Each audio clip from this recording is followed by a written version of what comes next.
Hello, everyone. Welcome back to another episode of the TechGuy Podcast, episode number 25.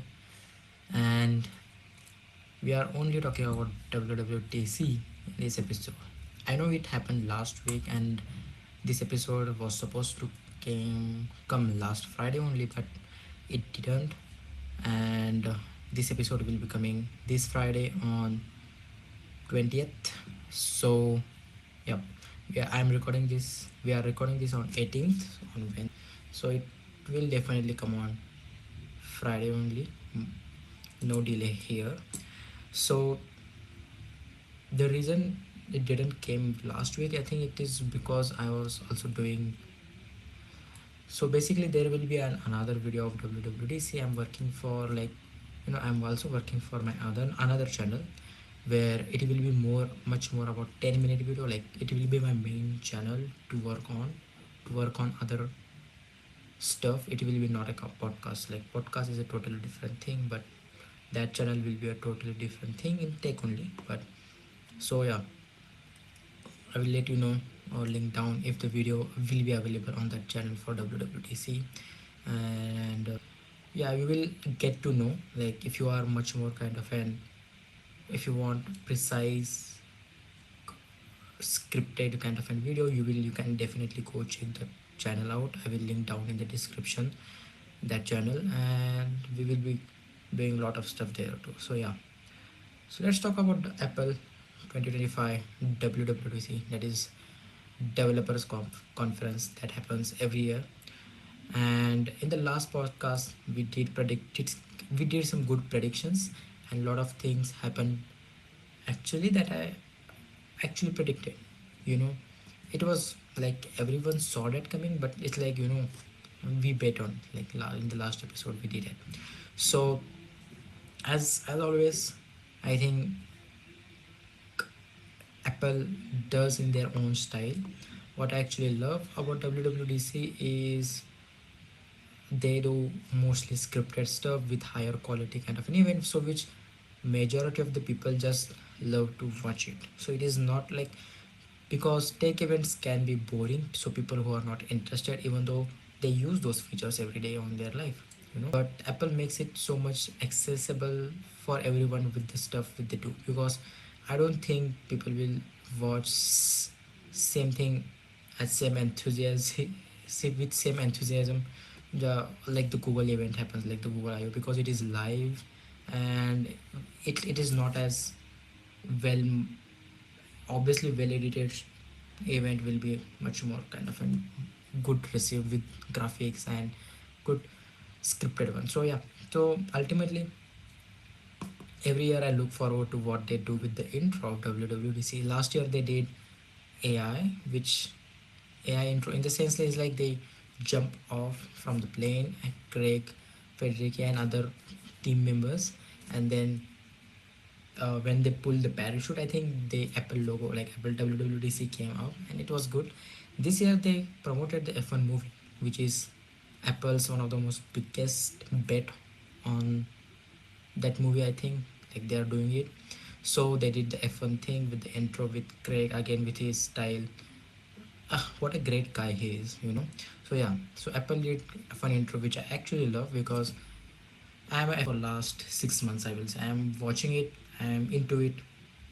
And yeah, if you watch the last Canadian GP, it was like great. George Russell won. I was like, it like the race was actually good, especially the last bit where McLarens were fighting. But yeah, putting that all aside, I'm also looking for the F1 movie, because it is kind of an, movies are a great, like, place to experience those kind of races. I have watched Ford versus Ferrari, and I know that race films, cars, like vehicles, like, it is being made by the same director who made Top Gun, which I haven't seen it, but I'm getting praise. Like, I have watched trailer, and also Apple launched an F1 trailer about on specifically for Apple devices, which, with the use of haptics, it just like you can feel the trailer, with the help of haptics, which is insane. Because as you can know, the car haptics, the engine roaring, like that 300 kilometer per hour speed and that vibration you feel on your Apple phone. Like if you have an Apple device, or even if you one of your friend has it, definitely do go and like experiences, which is actually good. Like we might be, it might be kind of a like just Apple thing now, but we might definitely might get further in people do it, because that experience was actually good. F1 trailer. So I'm looking forward to that movie. It is coming next week in India. So yeah, we will talk about that in the next podcast definitely, or after that podcast. I think mostly because podcasts are recorded on mostly on Thursday and Friday, Thursday and Wednesday. So let's see. So that is one thing that we are also going to talk about, that why Apple is investing heavily on TV subscription like Apple TV Plus. So also another thing, the reason why the WWDC this year was important is because of the mess they did with the last year with Apple Intelligence, and the aftermath of that event. What happened like past 6 months, and last year 6 months after the WWDC 2024, people were looking forward to AI, looking forward to thing, and the way they start also event this year was actually trying to cover up things. They talked about how many features they released. They talked about how many features they promised and they release it, but they didn't acknowledge it.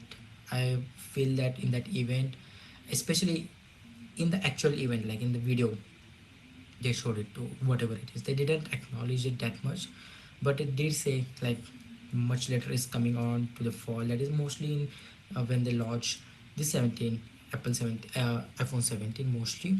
And we expected that. In the last podcast I said that will be not doing Apple Intelligence mostly, and will be going towards mostly into the Apple's iPhone launches, that is 17, and then there will be a good amount of time to work on Apple Intelligence and what they have actually promised. So they are trying to not promise a lot of things, and they did not even like, so much so that they did not even talk about Apple Intelligence, that have not even talked about it, how what new features they are going to bring in.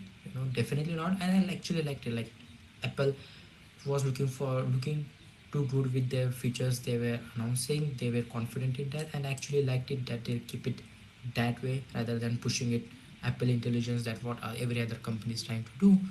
you know and they definitely got a lot of loss, and definitely had a lot of shaken up, because we are covering here with the Apple Intelligence and its flaws, and its what is happening within Apple's own company, within the whole shakeup of the people. In the sense is like a lot of people, a person who was working, I think I don't remember the names right now, but yeah, the person who was working with the Apple Intelligence has been removed, and now the uh, the Vision Pro, the person who was working on Vision Pro, is been has been given the work for same for the Apple Intelligence. So yeah, so these were some kind of things they address at the start of the event, I think. And I like that they're going back to basic stuff, like they're giving new features,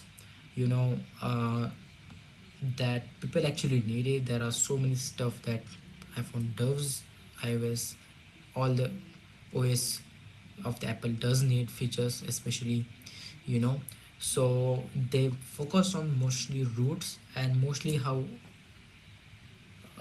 every year it is like, they last year they lost it with the Apple Intelligence, but this year they came back again to their basic stuff, which is again good, because that is what people will be using, that is what people, if they can deliver it.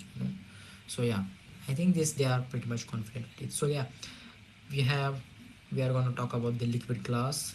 Then we will talk about some new features that Apple, that in iOS 26 is coming. And then we will be talking about watch OS and TV OS, and especially Apple TV Plus subscription they are doing. Then we are going to talk about iPad OS and Mac OS. Definitely the way iPad OS will be shifting in next couple of years definitely is to look forward. And then we are going to talk about Vision OS, and a hope for Vision OS I got when I watched that whole section, you know. So yeah, so everything is going to be mostly Apple's WWDC podcast this episode. So let's start with the iOS 26. So mostly, if you don't know or haven't watched the event still now, or you don't watch it and you are watching this episode, Apple has named their all operating system, that is OS, to all basically a same number system, that is 26, that is the years mostly. And the reason why it's 26 and not 25 is because most of the features that comes are for 2026. So basically iOS, even though iOS 26 is launched right now in this event, it is mostly beta up until September October. And yeah, and in iOS 26 is fully launched when new iPhone is launched. With that new iPhone, and mostly all the people will get the new iOS and all other version of the OS system when the iOS is launched, mostly when the iPhones are launched. So mostly the shelf life of the new iOS is mostly the next year, not this year. So yeah, that is why it is named, it is 26. And it was definitely confusing. The reason why it is confusing is because you can definitely see that like Vision OS, they launch their new product, that is Vision, then Vision Pro, then they have Watch OS, then they have TV OS, then they have iPad, Mac OS. And the problem with what it was is like I didn't remember that Mac even has the numbering system. Uh, every year they find out a new place for Mac OS. Like last year it was, I think, I don't remember, but this year it is Mac OS Tahoe. Tahoe. I hope I remember. I hope I'm taking the name right. So it is that kind of stuff, like, and Watch OS, even the Watch OS system, it was Watch OS 8, Watch OS 9, then same with the iPad OS. The problem occurs with the numbering system is that it can get confusing to let people know what it is, what is it, what new is, what old is. And I get it why they name everything the same naming system, you know, that is iOS 26. And when you know when Samsung did with their S Ultra, like S Ultra series, like now you know they they were I think at S12 or 14, and they just jumped from there to S20 or like S19 I think, remember. And they just skipped the whole number system. And they also did the same thing what Apple did couple of years ago. They go they did the same basically Apple did, like go that they go with the year that is now. So that's why you see, yeah, like this is, yeah, 2025 now. This year S25 Ultra got launched, next year S26 for year 26, which is easier for the branding, easier for the people to remember, and it is easier for people to explain stuff. And I get it. So iOS 26, iPad OS 26, everything has become same numbering, which is great. Now the biggest new thing with the new iOS is basically, and with the all OS, like this will be applied to the all the new latest iOS 26 update, that is liquid glass. So lot of conversation are happening. I haven't seen specifically, I didn't watch any kind of videos of iOS 26 mostly. Even the podcasts like Waveform podcast, even the videos of MKBHD, Mr. Who the Boss, I Justine, whoever whoever has used the new iOS system, Liquid Gas, I haven't, because I want to mostly use first time. I want to feel, I want to, like, you know, try to give you my fresh perspective when I firstly launch it when in the September. Because yeah, I am not using beta right now because my major main phone is mostly this iPhone. I don't want, because of beta iOS new beta versions, because I don't want my phone to function wrong. Okay, I want my phone to at highest capacity. Like even recording now, I am recording it with my iPhone, so I don't want it to be buggy. So And I tell people same thing is like, don't just, if you are not a developer, if you are not a just tester, like just, if you don't know what beta means, don't go and like the new latest iOS. It is going to be buggy. There is a reason why the feedback app exists in there, and I don't know how people are dumb, especially on Twitter. Like everyone on Twitter were complaining how buggy iOS 26 is, and I'm like, guys, it is in beta. There is a reason why the feedback app is given to you by Apple to just, if whatever the bugs are going to be there, you have to go and give it to the feedback app, and then Apple will improve it with the new beta releases every time. So I hope people understand that and not are dumb enough to do that. At least I was hoping, but yeah, what can we do? It's like the Twitter audience. But yeah, so for me, my reaction was wow. I when I watched in the, when I watch it in the event, like really really love the new liquid gas. It is something much towards something design, because you see, will I am the one kind of person who always love the fresh look. I'm the wallpaper guy. I'm the always widget sorry, I am the widgets. Sorry, how do I pronounce widgets? I am the widgets guy, widgets. Fuck, sorry. I am that guy who spends hours on my phone screen to just rearrange my apps, to customize it. I'm that kind of a guy. I love it. I'm doing it from my Android days when I first had I think J6 plus. I first had Samsung Galaxy J6. I'm doing it from that day. So even J7, like I still love customization, you know, and that's why I actually love the last two iOS. They gave much more customization with the colors, with the, or like even the last update was silly that you can put wherever you want your apps. I actually loved it. Like I talked about in the last year podcast too.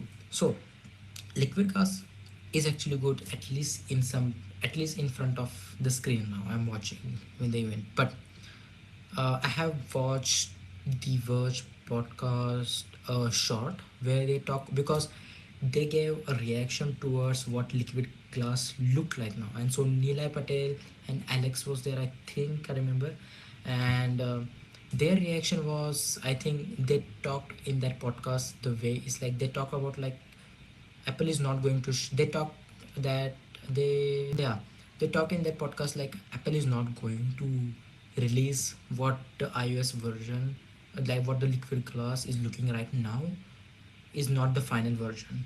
Apple will be working on the new liquid glass and will be polishing stuff, because the problem is there for the new iOS, with the new liquid glass. So the challenge is also, they also talked in that short, I remember.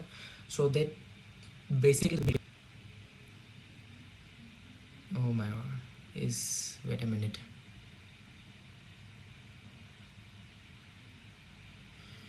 Um, yep, the video just freeze in front of me. I thought I just lost it. Okay, it is clear. So the challenging part of that video, so the challenging part of the sorry, so the challenging part of the new liquid glass is, even I thought about it, was when I first saw it, like I like the design, but the problem is reading one. How, if the transparency is so much so that the, you know this like having that difference between, that layering stuff can be much more get difficult to understand it, you know uh, when I first saw the screenshots, the most obvious thing was the problem to read stuff, especially the notifications, and even the control center was difficult to understand it. Like, I don't know how the in person it looks like, but on the screen it definitely look like it is too much transparency, and it is giving too much like confusing vibe to just even handle it, you know So same, the problem they talked in that short the video I saw of the podcast. um, and that was also my concern when I wrote on my notes here and written down, is how basically that problem is going to solve. So I think the thing is they talked about in that podcast also is like, this is not the final version of iOS 26 we are going to see. They're definitely going to polish it, and I hope they polished it, because we always love Apple is known for their perfection in terms of design at least, and they are always good most of the time. I love it, and I hope to see it polished when I first get it, like the proper public beta. Sorry, not beta, but the proper public release in the September when we first see the new iPhone. So I hope it. So then, yeah, because, and also written down here is like, I am hoping it to be good. You know, when I first saw the liquid reaction was, I just want it right now. It was so good for me, because it is so much rare to see something bold to do by these companies nowadays, that you just like are set to default one. Like this this is a big update from iOS 7, dude. And it's a long period of time, and I feel like after even 10 years the design has not changed that much, especially in iPhones. Like in Android you have so many choices, but even in Android it was like, what I need from all these companies to do their own OS system. That is what I actually love, what Nothing did with their, like, Nothing OS, with the chrome monochrome system, with their own design, which I absolutely love. I would buy that phone just for that design, but just for the UI monochrome design that they have mastered it up until now. Like the back panel is the second most interesting thing in my phone, like when I first saw it. So I get it, like some people are skeptical about the new liquid, actually into it. Some people are in middle, like me. If it is good, like I'm totally into it, it should be good. So let's see what happens. I'm looking like, and also don't just download the newer version of the beta version, that it is going to be buggy and not a pleasant experience. Like I've seen every, I'm like, please don't do it. You don't want your primary phone to be a buggy phone that uh, at the moment you need most that at the moment when you need that your phone, it is just gone. So that's it for, I think, for liquid glass. Right now I don't have much to talk into it, and I don't even want to, at least for now. um so wait, so let's talk about couple of features they talked in the new iOS will be coming on, apart from just liquid glass. So couple of features that I actually loved and wanted for a long time since I saw it on the Google Pixel phones, that is call screening and hold assist. Those are two new features that I'm actually looking forward to how it plays it. So call screening and call hold assist. So you can see hold assist is kind of a thing where whenever there is kind of an customer call, whenever there is kind of an where you have to hold for the other person to get to your call, and sometimes you have to wait for 1 minute 2 minute depending upon what kind of call you have. It will hold it for yourself and let you know when the person is arrived.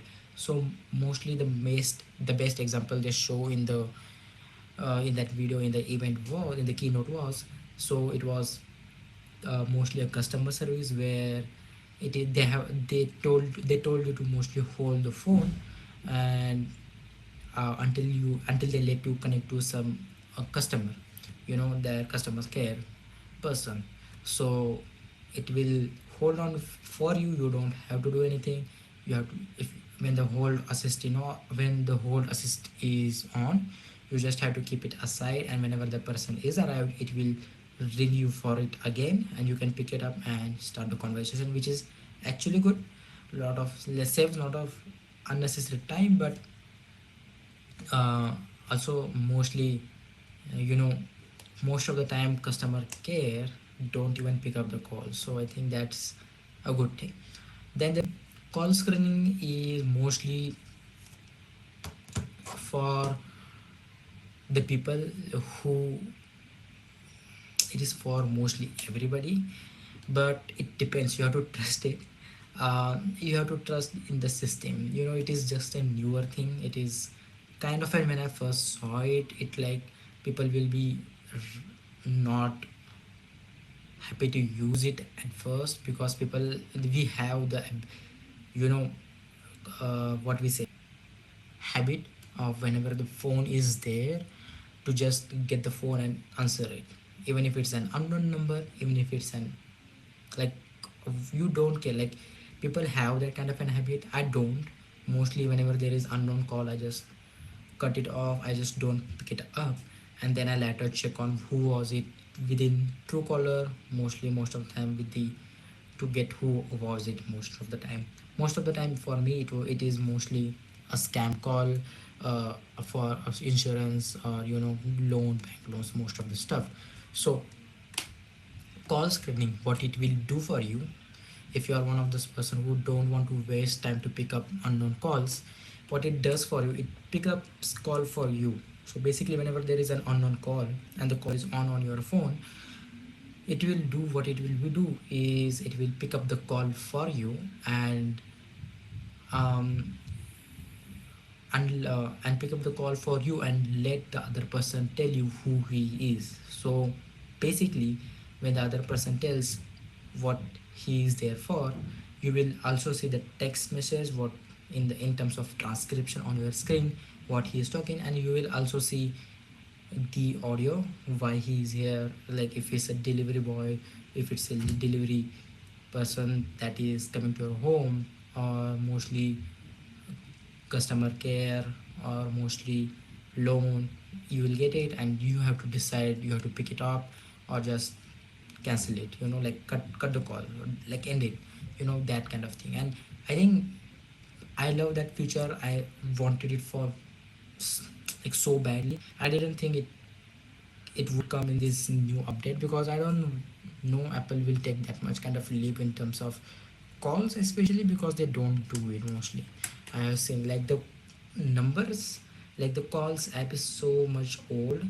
The last, like, one of the worst thing that the call app had, that they solved it in the last couple of months with the update, was the, whenever you used to type into keypad, the already saved names, let's say I type a number of a person, that, let's say I type the number of my mom, you know, like whatever it is, and then it should give the list of people, you know, if the number is already saved, I don't need to see that number again.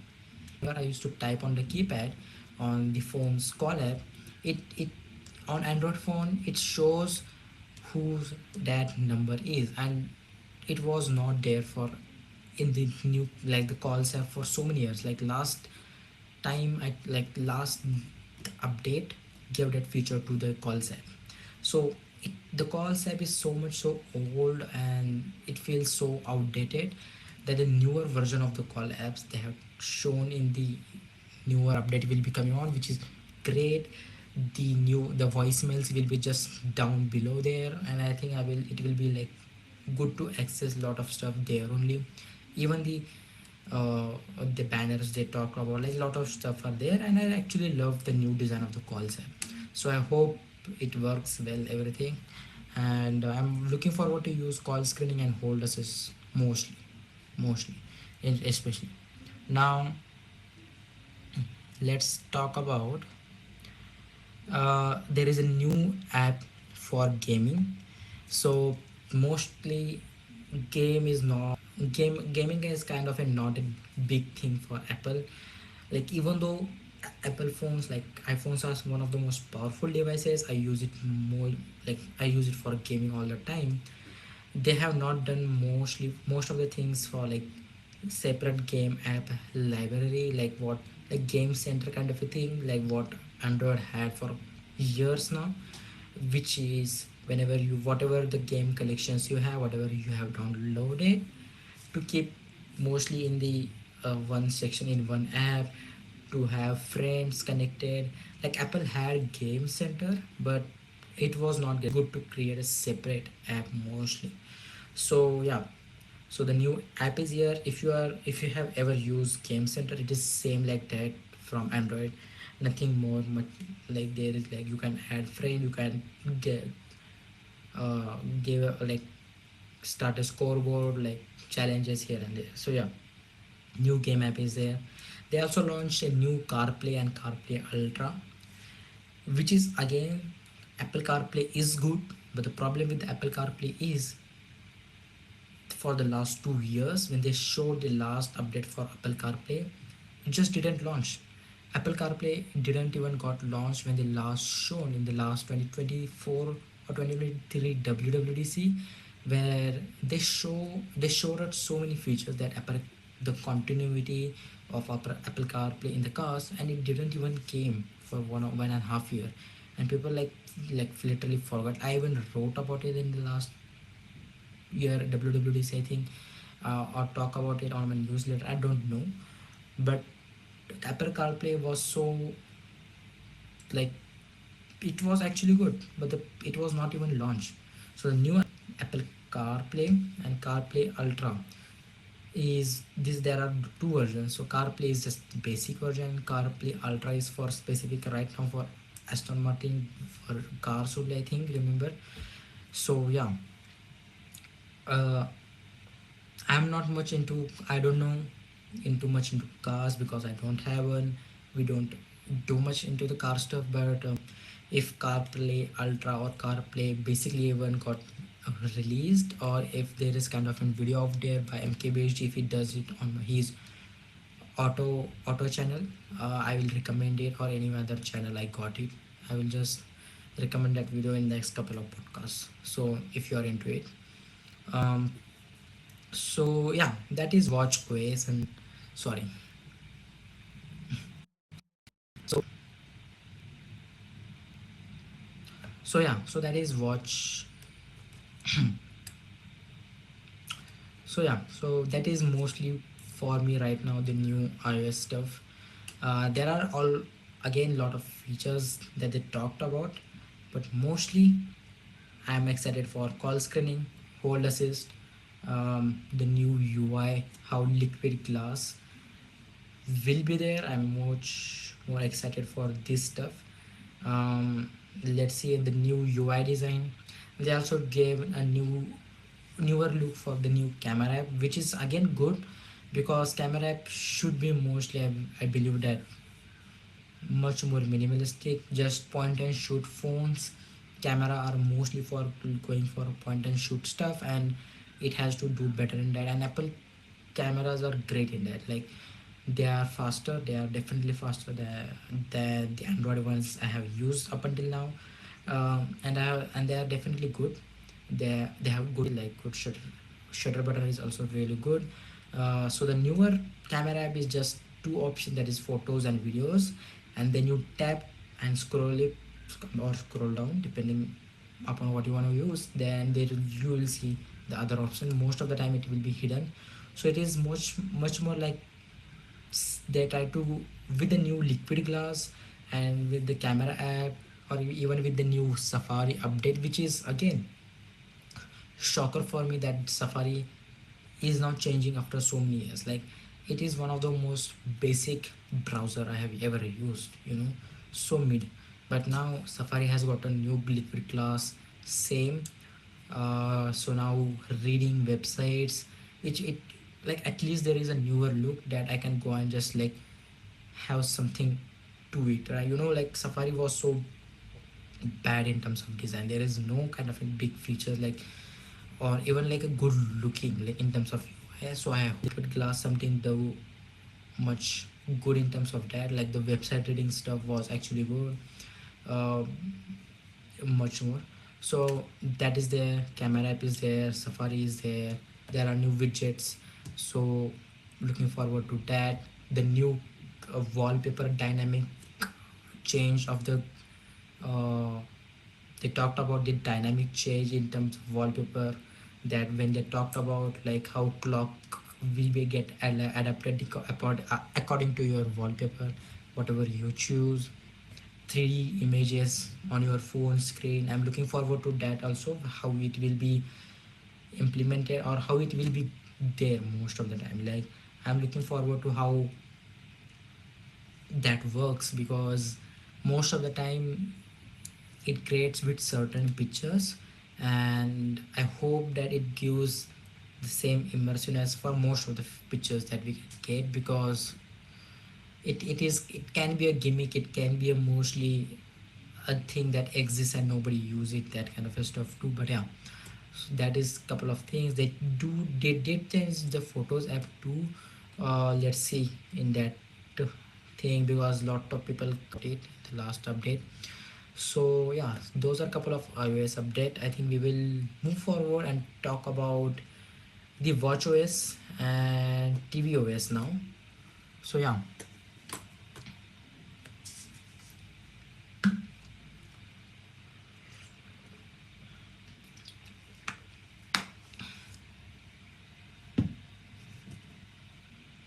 so let's talk about watchOS and tvOS. Now, I'm not a watch OS, like, sorry, I'm not a watch Apple Watch user for now, because I don't have it. My mom uses one, so it is actually good. Like, people love smartwatches, definitely. So, two major things they announce with, like, one major thing, and then there is like other features that we are going to talk about. That is one thing that the biggest update, biggest feature they talk about was workout buddy, which I again have written here is a hit or a miss. So if you don't know, if you are not a watch Apple Watch user, the the thing what I think people love about Apple Watch, from what I have heard from my mom, she uses it for workout, is the stats. You know, the number of stats is has, especially not just steps. There are a lot of stats involved. The like the BP, heart, resting heart, like those kind of stuff. Lot of stats, and giving that stats and seeing numbers at what they have performed most of the time, you know. And it is a good motivation for people to look at the number and improve it on every day. So that's why people mostly love workout with the Apple Watch, because it is so seamless with the stats and so seamless with overall how it works. And the most fun thing about that watch is that it works so well with the ecosystem, with calls and major stuff like that. Now they have introduced workout buddy. So workout buddy is mostly what it will do for you is just get your all data, mostly about your what is workout is going on, previous workouts and everything. And it is kind of a trainer besides in your ear most of the time. So what it will do, so workout buddy will, it is kind of a trainer that it will be talking to you whenever you are doing workout, you know, to give you encouragement, to give you the stats how you are going up. Like, you know, in the event, in the keynote they talk about how, like in the video they have shown in the keynote, that how she was running, activity she was doing on, and how that workout buddy was basically giving the information and how you are good in terms of improving what is your resting heart rate most of the time. And also in the end of the workout, it just give the oral summarization of what you did and what you need to improve most of the time, I will say. So that's the basic thing of it. It is like on, if I have to describe it, it is mostly your trainer, but it is like a digital trainer for you there out there. So workout buddy is, like I said, hit or miss. The reason I said it is or hit or miss is people love stats, and giving getting those stats up is going to be getting those stats to hear it like can be good, but the problem is that the voice that will be people will be using, the voice needs to be really good. It should not feel totally robotic, but it should not feel weird. Okay, that is what I'm telling. Like in the video keynote, like we saw, is like it was okay, great. I hope it sounds good when you are doing workout, especially let's say not even heavy, walking, running, uh, cycling. Those are kind of the things that kind of and most of the people do. That is basically basic stuff, and not all people go for gym on daily basis. Like most of the people do stuff that they are readily accessible. So if that gets that workout buddy gets the information right every time, sounds good, then it is a hit. If it sounds weird, it is getting annoying that every time, on every couple of minutes it's just people will hate it and just turn it off. That is the miss part of it, and people will never even use it. That is the thing. It's like people, I think there will be only two sides here. One thing is people will use it, and another thing is people will never use it. So I hope that, uh, because people do love working out in with each other, or if there is someone to tell us how we are going, how we are doing, because it's kind of a motivation. Because we need something from the outside into like our performance. Like we always take feedback. So if workout buddy makes it, definitely good. But yeah, talking about group challenges, still to this day, there is no group challenges in Watch OS this year update 2.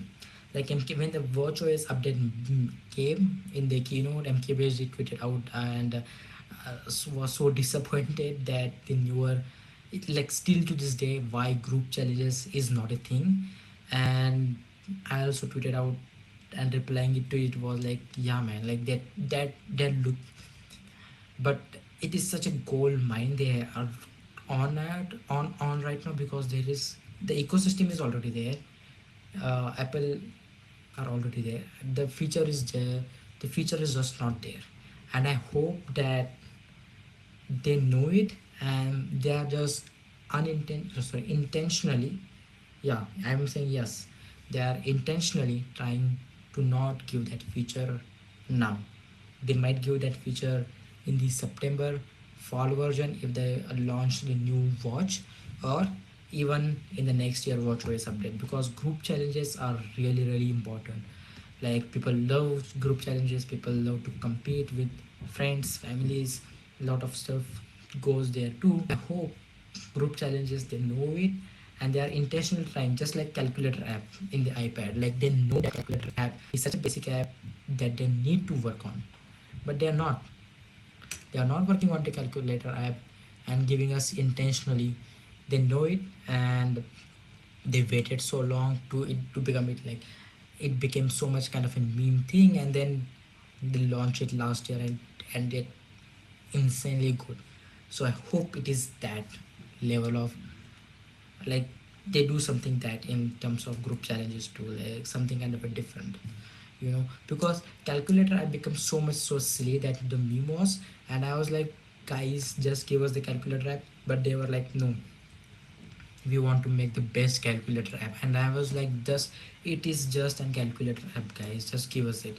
But they were like, no, we are working on it. And when they delivered the calculator app, like it was one of the best calculator apps you could ever see. Like, you know they released something that was so good that I was just imagining what it could have been just to have that kind of a calculator app when we were in school.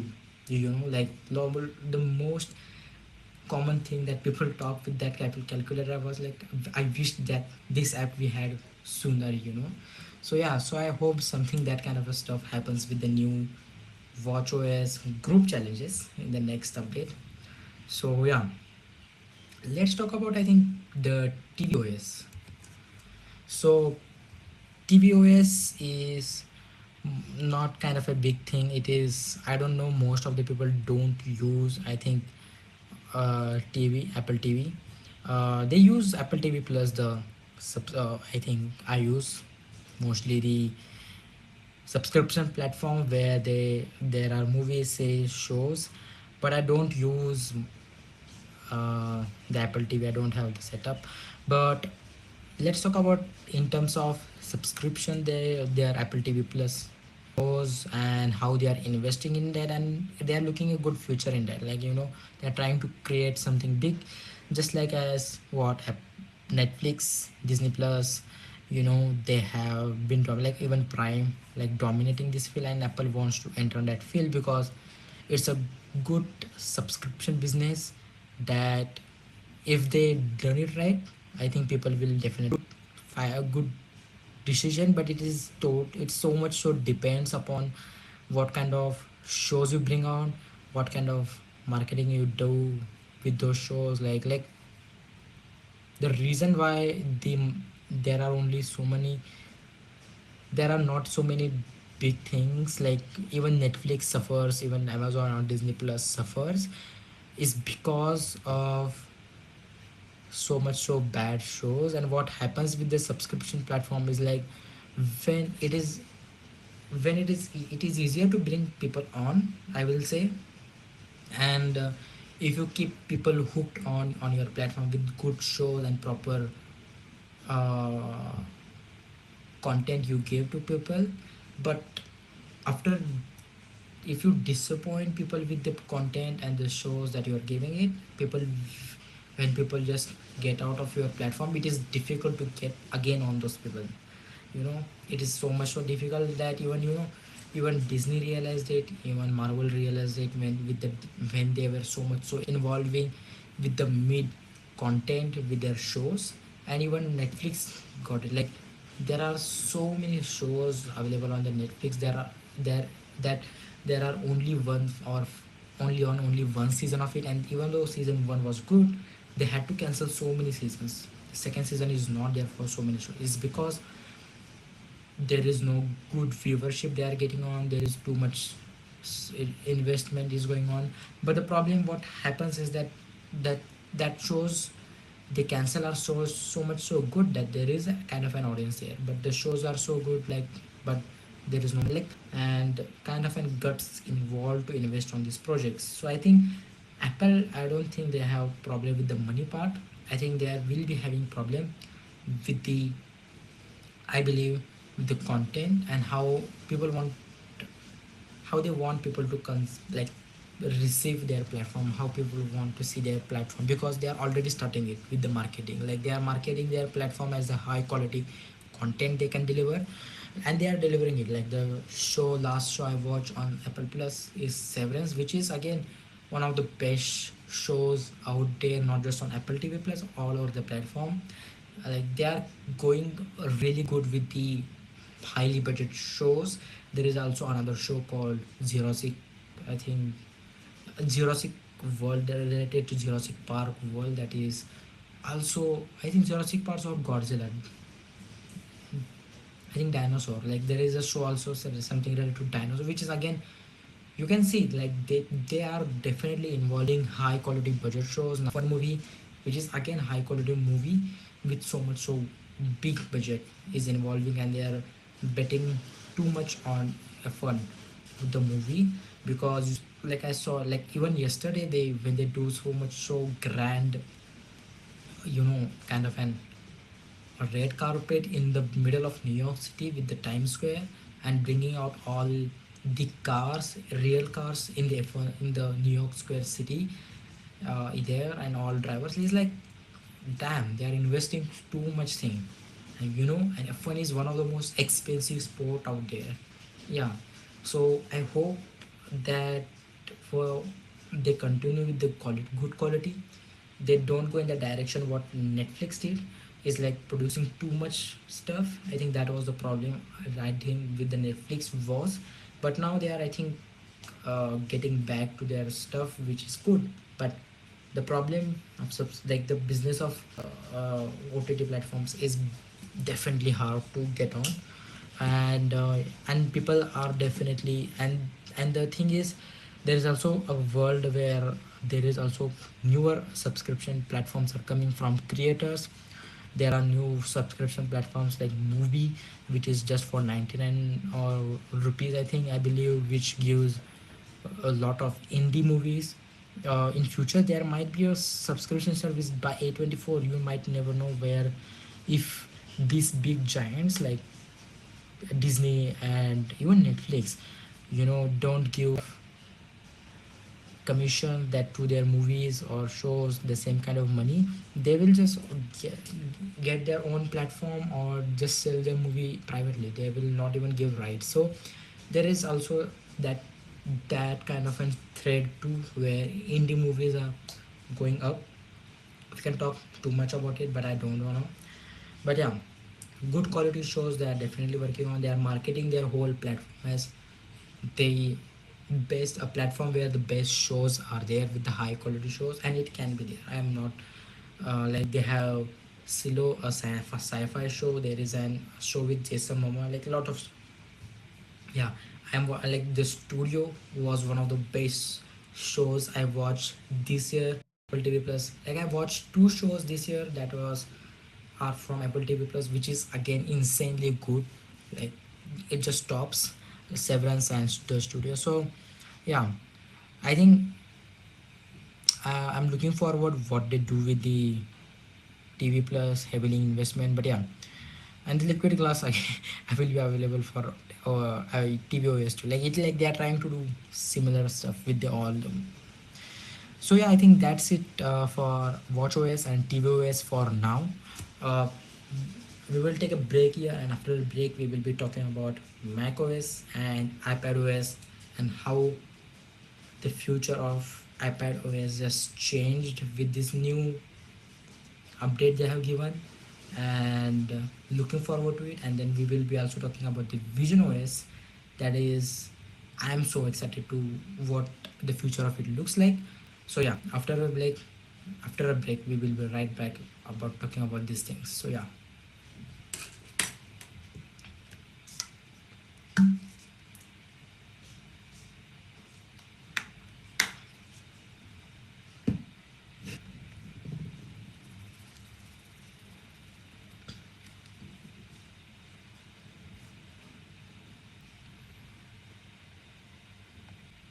The new iPad OS and Mac OS, I think specifically, was one of the most biggest updates they got. One of the most the biggest updates they got, and one of the biggest, you know, uh, like loved it. Like especially the iPad, the newer iPad OS with the menu bar, with the folder system that they introduced here. Those kind of thing. And I believe that the reaction what people came for in that, especially in that event, even the people who are sitting there live also had a reaction to that, specifically only iPad and macOS both had. And I think the reason that reaction was is because of that is what people actually wanted, and they gave it. And let's talk about bit much more in that, especially the iPad one. So iPad is one of the most powerful device that Apple has created, which is like it uses M series M chip, that is the M4 latest one, uh, with the newer iPad, uh, and the screen is powerful with the new tandem displays. If you don't know, the last year when the Apple talked about the newer displays, especially the newer tandem displays that Apple talked about, which is basically two displays colliding with one another, basically two displays on top of two OLED displays basically. So you just get too much kind of a bright display and too much kind of a color. So it is kind of one of the best displays out there right now. Like, so yeah. So it is a powerful device. It is so good in terms of what it does, especially, and it is keyboard compatible. It is mouse compatible. That is Apple, at least Apple keyboard, Apple mouse. And then So the big question was for people is like, if it's so powerful, then why would they get the new Mac rather than just get the newer iPad, that is M4 chip, can perform better, has uh, what already editing tools just like what Mac has, you know. So that is what people did. And even Mr. Who the Boss made a video about it, like why he spent $3,000 when the iPad got launched on that iPad. Like the because of he wanted to use it at is as at it is like his daily driver, and it is much more easy to carry on to compared to MacBook. So that is what people's like his goal was to use it for as kind of an as alternative to MacBook. But the problem again occurred that he made video of that too. I will link down both the videos where you can just go and see that both videos why he talked about that. First of all, wanted to buy the newer iPad, and then he talked about the problems he faced with the newer iPad. So I think he will be definitely making a video about iPad, about he will be making, I think definitely he might have even mentioned it in the newer video he made about it in the WWDC recap video, I think. Now let's talk about it. The video, he talked about the problems. In the video of problems he talked about the iPad had was, even if he wanted to use it as alternative to Mac, it doesn't have the features of what Mac has. The categories of folders, like folder system, what Mac has, what our computer has for years now. That is such a good system that people are used to it. And when you go from that system to basically the iPad one, which is again not built for that, the UI is same for just first touch only. So it was difficult to use it as an alternative to MacBook. There are a lot of other small things, drag and drop, that he talked in that video. So but the major things was compatibility of other devices, and the folder system, and the UI design.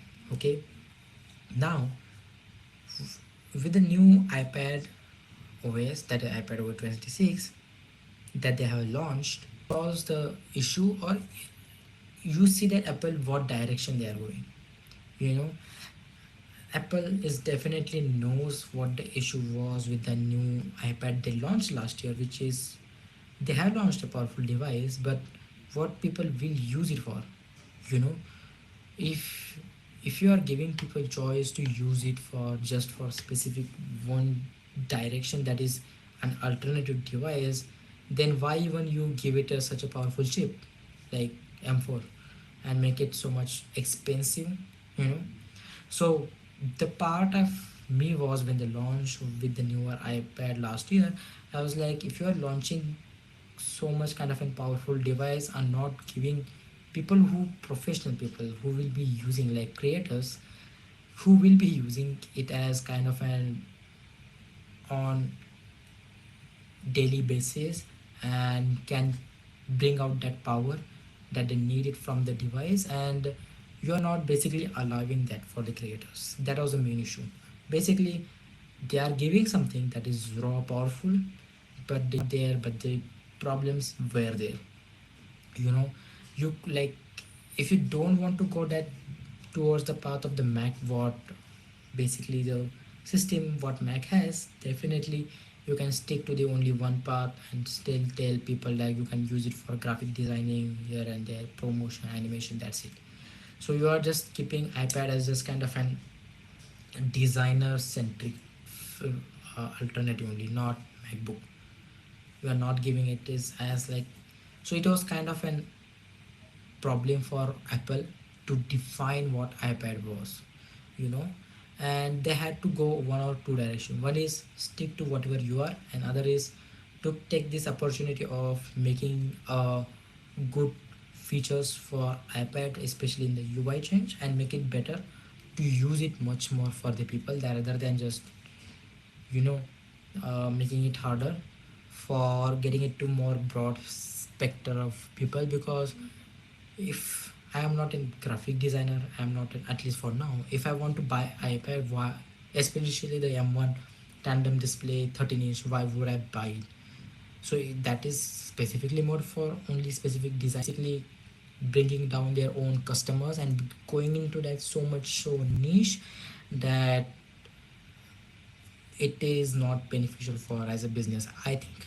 So they definitely did a great choice here by making iPad OS with this new features, like especially the menu, the new categorization of folders, and also the background apps, like that kind of stuff.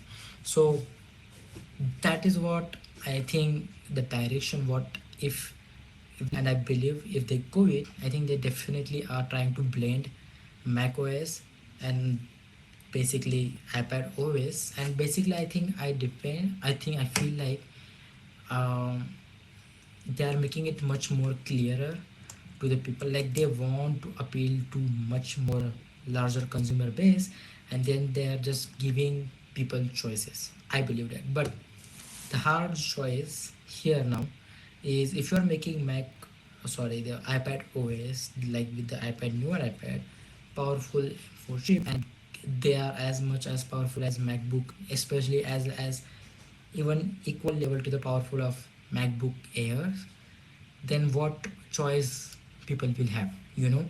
So it's like it will be difficult to choose them for chip that both have.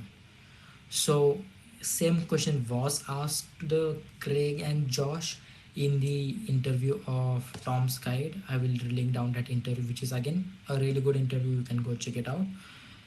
In much more informative, and the thought process, what they have gone into it by giving this answer. So they answered it so much so PR trained. Like they didn't give distinct, like it was a good question by them. It's like if they are giving what Mac OS features are to the iPad, and iPad is as much as powerful as Mac with them for new chip, and with a great display, OLED display, 13-inch. Why would people buy newer MacBook? They would just go buy the iPad, which is also touch. People love touch, like they can just use it. And I believe what they, and their answer was basically not good. They said like people always want both things. People always want, people know what they want it, and it's like we get it. You don't want to say it that, you know, yeah, we are going into that direction. And I believe that the direction they are going it is to give just people options, and I think to the MacBook direction also, to get that iPad too. I believe they are going to bring the features of Mac into the iPad. Yeah, and their, I think their major goal will be is to bring, if someone wants Mac, they can go Mac, but someone wants just a touch centric device, that is also a laptop, that is also an iPad, that is tablet. I think that is what iPad is going to be in future. You know, we have seen from um, we have seen from Samsung, we have seen from other companies like Lenovo. I think there's also HP. uh, they have been doing touch display laptops for years, and they have been not good, I will say. I have used the Lenovo 360, I think, the iPad, which also folds in half and just can be used as 360, and the touch system on those devices are not good. Yeah, they are not polished. I used it couple of years ago, like 2 years ago. I don't know how it is right now. It is there in laptops, and people use it, people have one of those devices, but they are not as useful, because it is not good, and it is just waste of money for the most of the people. I also say don't go with it. But what iPad will be providing is, if you want a laptop and a tablet, and with a laptop with touch, you know, and you will also have the pencil, so you can like, it is trying to give the combination of everything to that person, especially in college.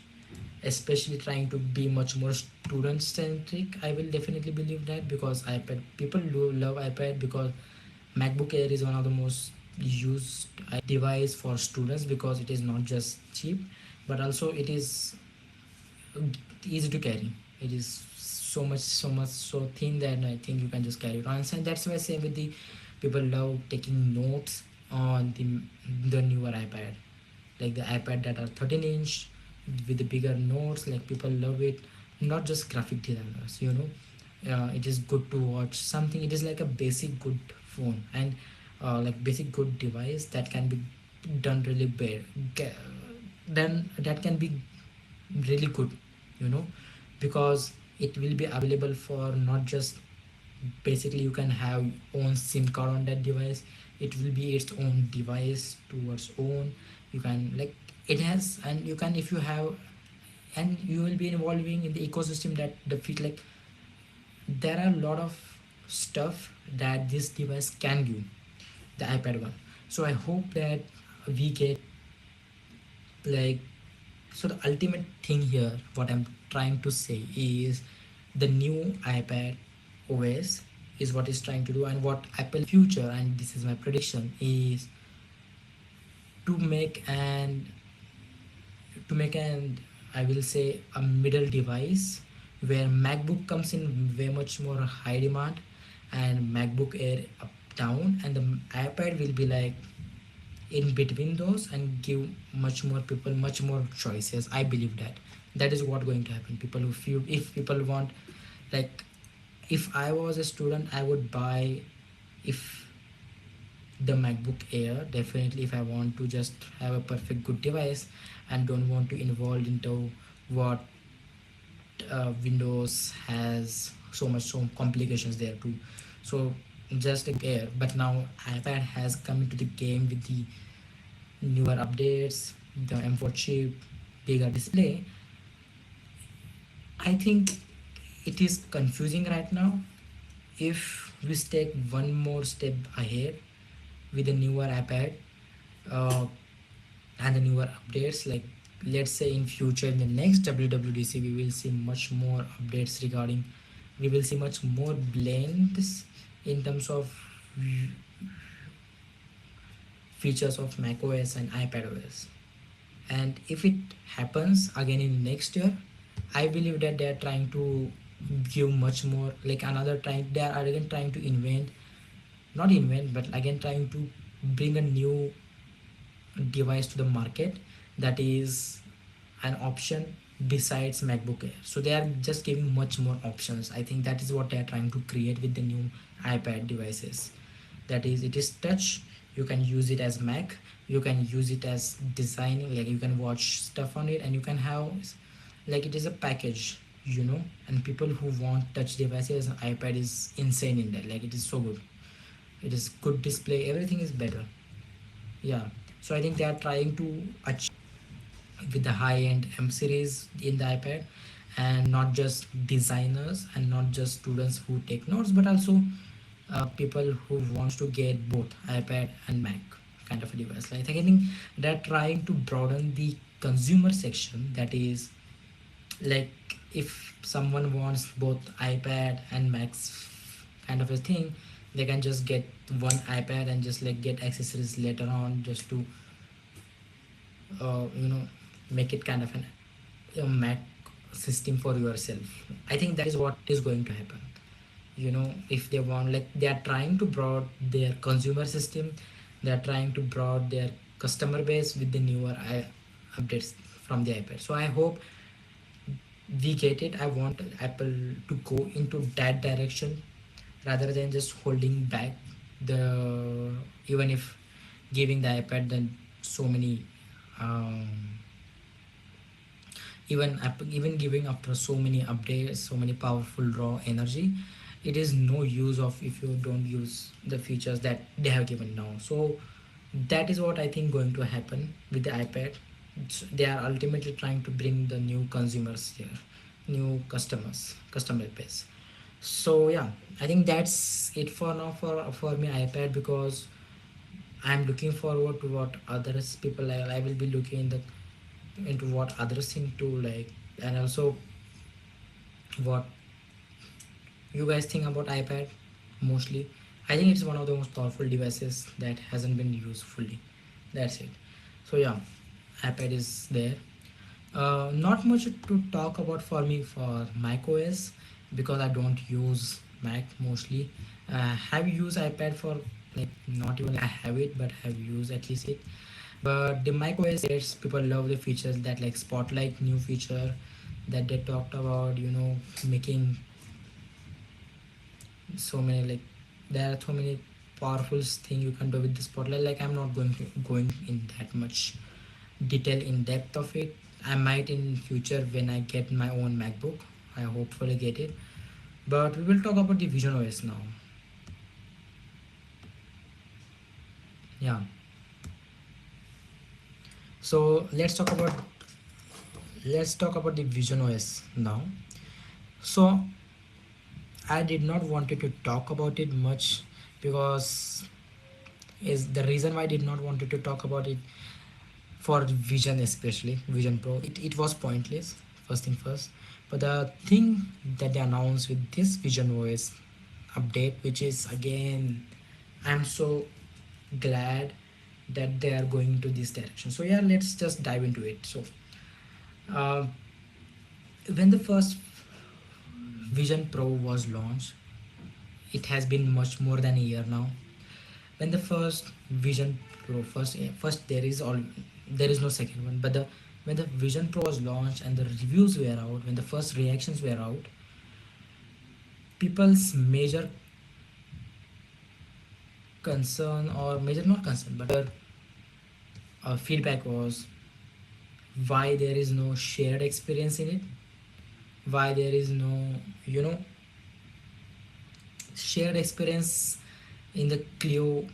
Clio made a video about how shared experience can be a new thing with the Vision Pro. um, you know where multiple people with Vision Pro is sitting on a couch can see not just a movie but do multiple things like play games, share like a lot of things together, have because it's a 3D space, 3D virtual like space in your home that you can interact with. So that is what the major thing that people talked about. We can get the shared experience, if we can get the uh, like newer a lot of stuff to do. There was not a lot of stuff to do with Vision Pro. After a couple of months, people talked about they don't even use it that much because there is nothing much to do there. There is because the reason why people use MetaQuest that much is because first of all it is so cheap, so much better at what price it gives, but also they have been working with the developers for years now, so there are so many things that to do in the MetaQuest, but Vision Pro is also one to one with the Meta and even better with the pass through system that people have said. But the problem is they need to work with the developers and so on. So but yeah, so the shared experience was one of the most biggest complaint, is that they wanted shared experience. So now it is there. They have announced shared experience in Vision Pro, and they have also kind of and given multiple examples in it, like how you can interact with the objects both simultaneously. I think they have given only two share experience for right now, that only two people can share it. I don't know more than two can happen or not, because in the keynote that there were only two people, so I think there are only two people can have a shared experience. But again, a good direction to go there, you know uh, so they also launch new accessories in it, couple of new accessories like widgets, which is again, people love widgets. I love widgets. I think they are one of the most best thing you can ever do, like designing stuff. Like that's why widgets are really good. 3D environment widgets, like the whole clock widget that they shown, or even the wall painting widgets they shown in the keynote was so. Then there are new personas. So basically, newer personas in the sense is like new design for personas is there.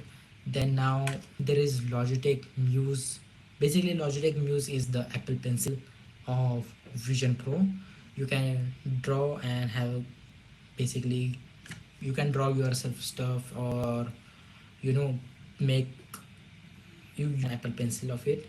I'm amazed by they are not doing their own stuff with it. Like, they have worked with Logitech for the pencil. They have worked now the Sony VR controller, which all the way they are. But yeah, like, I'm amazed by how they have not working with the, you know pencil of their own. They are not working with their own VR controller. It's like so much so not like Apple. Like, they have, I think that is also one thing, is that I think with the Vision Pro is they want to be cautious with the next product launch they do with the Vision Pro, like the what the second is going to be there, what is going to be accessories of Vision Pro. And I think they are mostly investing heavily with the next product, how they can make Vision Pro cheaper to accessible to most people. And I what I mean by cheaper, I don't think even near what MetaQuest is available right now, though, like $500. I think Vision, the next Vision Quest, I believe that is going to be around $1,000. And yeah, so I think Vision Pro, the next gen Vision Pro that they are working on, I think they are ultimately investing so much stuff in the next one, and they are not going. And the accessories part, I think the Logitech Muse and Sony VR control, that they are not even looking into that much. I think they are working with the developers, working with the people company, and I think they should, that just speed up the part of the production.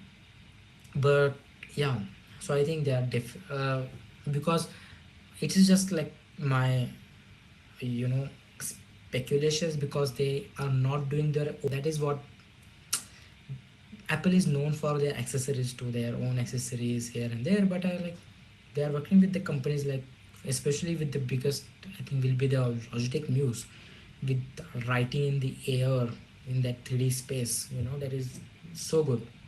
So I hope they are mostly, if they are not making accessories, at least they should be working on the newer Vision Pro that we will be getting, I hope, in the fall, that is September launch. So yeah, but moving on to next is the term they talk about is makes me excited for Vision Pro, and which makes me excited for what this future, these devices, that not just Vision Pro, but with the Meta XR glasses that they talked about last year in the Meta event. Even what Snapchat is doing, even Meta Quest is like, see, these spatial browsing stuff, I think we have not used, because I have not seen the examples. That is why I'm saying we have not used the newer Vision Pro, Meta Quest, their pass through at its full l- length. There are so many things that they can do, but now what Apple talked about in that keynote about spatial browsing is so good. So in the keynote they talked about spatial browsing, and they do when Vision Pro, showing us an example is when they are browsing on the internet, is, let's say, Amazon. There is this window in front of you.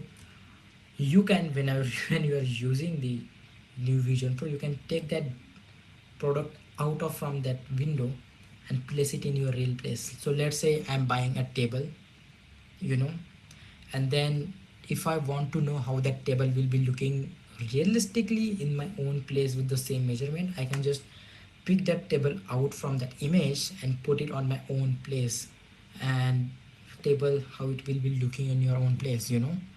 So you can see how the 3D space can be used in the browsing, especially home browsing, furniture, the stuff that you want to see actually in front of you. With this whole spatial browsing can be done. So I'm much more into that stuff right now. So if that browsing is there, like if there is also browsing, like, this technology is not new, like it is there, like a lot of designers, architectures, whenever there is designing going on, home designers, especially home decorators, they have the when they show on their, like, they have their own system software where they show basically how your homes will be look with that all, with this kind of design, with this kind of pop, with this kind of furniture, with this kind of color, they show it on the device. But now with this Vision Pro, you can just see and be immersive in your own place, that how your own place is going to look like, which is again really good. That is what got me excited with the new Vision Pro, with the new, that the future of these devices is like immersiveness in the stuff. Like, it was already there, but just to see with your own eyes how the things are going to be turned out with their with your own home. There are a lot of things can be done here. Like, there is enterprise use, lot of enterprise use with this kind of stuff, because uh, civil work, like civil engineers can use this kind of stuff. Lot of, you know architectures can use this kind of, like, if we can make this device much more, it goes into that direction. I really want it. I want to have at least as a basic. I'm not into, I'm not civil and architecture right now, uh, but I can see the my use case as a consumer as kind of an home shopping, like browsing furniture, like to see, to put get that furniture out of the picture and just put it in front of me. It's like doing that stuff in your own place, and just getting people experience with that device. It's worth it. I might, like, it's definitely worth it. So I hope the next updates of not just Vision Pro, but I will be keenly looking towards MetaQuest newer updates. I will be looking towards XR glasses to what Google will be doing, because they are also getting launched. But there is Meta glasses, there is Snapchat is also working on their own glasses.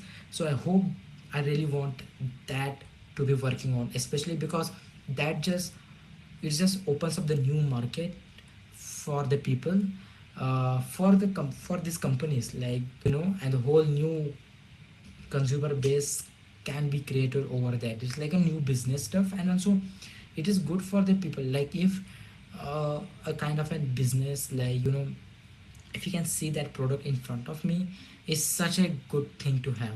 It's like, it's such a assurance. It's like that immersiveness that can you, and we are not even talking about the end content stuff that you can do with these devices. That is a long shot, but I'm just talking about the browsing stuff. That is what we are going to have, and they talked about that is spatial browsing. So I hope we get into much more in depth in next couple of updates of Vision Pro. It's new, the, like, we are going to have the meta event too in next couple of months. Same where in the September month only, like, and there is a lot of, like, Techtober month we called it. But yeah, I'm looking forward to that. I'm looking forward to what Snapchat does, you know Google, what they do with their XR glasses. So I hope we much more deep dive into that, because they are already going into right direction.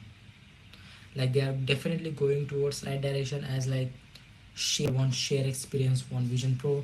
They know people want a lot of basic stuff, that is also widgets, accessories, and now they should be working on a lot of content stuff too.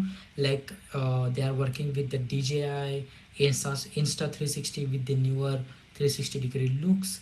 FOV point of view with the new Vision Pro is also really good. you know and in the last year we talk, like, the last year we they partnered with the Black Magic designers for making, if you people want to make immersive content for, like, 360, not 360, like the immersive content. They talked about that only can be experienced in Vision Pro right now. They are also working with the Canon for that too. So I think that is good for the creators, but the problem is, ultimately, unless and until those devices are cheaper, and those devices are is affordable, at least right now, to not everyone, but at least $1,000. I'm betting on that the next Vision Pro will be there at near $1,000, and at least people can afford it. And what they can go with it is how they can make, how can be like a kind of a toy that a child plays for a couple of days and just puts around in a cupboard that he never understands, like gets it.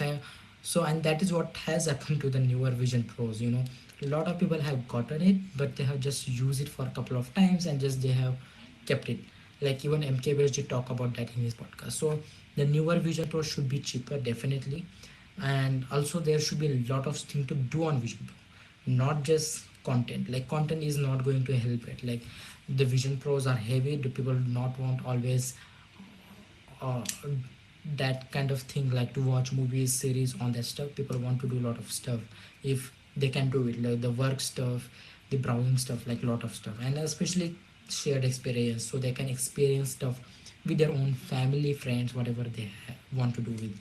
So they are building the categories, like there is one share category, there is accessories categories, there is content category, and there is now browsing category that we talked about. This is the consumer category that I think Vision Pro is going towards. And then there is enterprise categories, like uh, like working in the companies getting Vision Pro. Like those XR devices are definitely, anyone wants to start and going into this new business should definitely look into it. If anyone makes products, definitely should be looking forward to it, because I think, I don't know about what Apple is going to do in future, but Meta has all like kind of an lean towards, much lean to like they need developers. So I think people who are developers, people who are uh, what uh, making products like pencils, like lot of stuff, covers, like those are like how there are products for your phone, for tablets, there are going to be products, accessories, newer apps for those things too. Like there are so many uh, apps or imagine apps that like people want this kind, like there are so many videos out there, like what can be done with Vision Pro, like the cleaning one, like the games, like the F1 race. Even the F1 race was such a good idea to like let people experience racing, because what is like there is, it can just transforms. There are a lot of things to do there. Like I hope we get to that point of what I'm trying to imagine, and trying to let you understand too, like what I'm trying to imagine with these products. So yeah, it can be a lot of fun stuff with this product. There is kind of in future with this product. Now when I saw this event, like when I thought about it much more, when I thought about it, spatial browsing, that is, and then content and how it is growing up, I can see the appeal of that product. But unless and until they make it cheaper, that is, I'm even if I'm talking about cheaper device, I'm also not going towards $500 sector. Like I'm going towards 1,000, because I don't know think Apple is going to make cheaper as Meta is depend, unless and until they make a newer product that is Vision Pro Lite, something kind of in there, or Vision Pro Air, which is the smaller package or the less advanced version of Vision Pro. Or the next Vision Pro definitely should be $1,000. Or there is two things they can do is, rather than going from, like the newer one is kind of $100, I might try, or 25. Like from, I think they will be also can do the ladder strategy what MKBHD talked about, like making three versions of Vision Pro, that is Vision Pro Lite, Vision Pro, or Vision Pro Ultra, where they might make multiple devices. You never know, like their Apple level ladder strategy. So yeah, so I think I have much more, I'm looking forward towards the immersive devices like this. I'm looking forward to using it. I'm looking forward to get one. Like when I first thought about this kind of stuff, I was like, oh, I got so much excited that so much things can be done. And I was like, yeah, I'm excited for this product category in next couple of months. What, let's say, Meta does, and next year I'm hoping they launch. This fall is too much for Vision Pro, but even if it's this fall, I will be happy. But I'm happy to see Vision Pro next year, in the new WWDC. So yeah, let's see what happens. So yeah, I think for the WWDC event for 2025, lot of really good stuff. Like I talked about, like Apple did go back to their basics. Apple did not forget their what they are actually for. They did not go into the pit of AI this year for and promise fake stuff, and they have to remove like so much stuff happened of months. Like they did not deliver what they promised. Now they have to remove the ads. Also, like they are like the so many stuff. So they they moved back to basics, gave us features that they can already promise they can give, and now um, they are looking forward to launch Apple Intelligence in the fall, that is in the September, that is iPhone launch. And I hope we see it much more newer iPhones with the Apple Intelligence in fall only, because I don't want it to be much more delay, especially from Apple. So yeah, my prediction was right. Yeah, I was happy about that. The AI is not going coming to this month, especially in WWDC. It is coming next fall. That is sorry, upcoming the new event that is 2 months away. That is July, August. On September we will see that. Also, again, announce like telling you guys to don't upgrade to new iOS 26 if you are not used to it. If you don't know what beta is, it is not finished. It is for testers to give feedback towards it. So yeah, don't use it. Uh, Also watch the Tom Guide's interview. Again, I have mentioned here. Yeah, Tom Guide's interview. Which was great. It was Josh, Josh and Craig. Both of them were there. They did not do much more press uh, conference as some people are mentioning. Like I think they definitely wanted to dodge the Apple AI, like Apple Intelligence, definitely. So I hope we see Apple Intelligence in fall. Um, yeah, I think yeah that's it for this week's episode of the TechGuy Podcast. Um, I will see you guys in the next week with the new episode.